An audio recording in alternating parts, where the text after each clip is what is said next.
আসসালামু আলাইকুম গাইস। আজকে আপনাদের সাথে শেয়ার করব একদম বড় সাইজের তেলাপিয়া মাছের বারবিকিউ রেসিপি।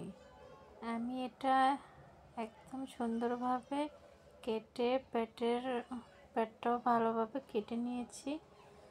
কেটে এটাকে আমি একদম আমার বাসা যা ছিল সেটা দিয়ে আমি এই রেসিপিটা করব। বাড়তি কোনো কিছুই এখানে দিব না।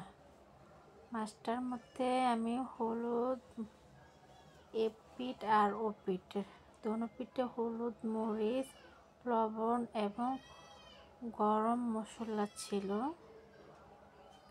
গরম মশলার মধ্যে গরম মশলা বলতে ধরেন যাবতীয় যত মশলা আছে সেগুলো একসাথে মিশিয়ে একটা গরম মশলার একটা প্যাকেজ তৈরি হয়েছে, সেটা দিয়ে দিয়েছি। তারপর দিলাম লবণ দিয়ে একেবারে ভালোভাবে সমস্ত মাছের শরীরে মশলাগুলো মেখে নিতে হবে। তারপর দিয়ে দিলাম লেবু।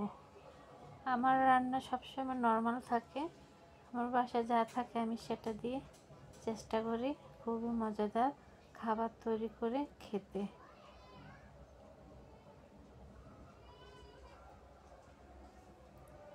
এটা কিন্তু খুব ভালোভাবে মেখে আমি ফ্রিজে রেখে দিয়েছিলাম। প্রায় আমি এটা দুপুর টাইমে খুব ভালোভাবে রেডি করে মেখে নর্মালের মধ্যে রেখে দিয়েছি প্রায় 6 থেকে 7 ঘন্টার মতন। একদম রেস্টে ছিল।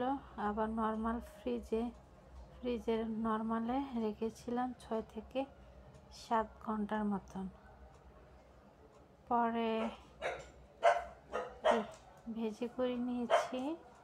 আর অবশ্যই ভাজার আগ মুহূর্তে আমি কালারের জন্য জর্দার রং ব্যবহার করেছি।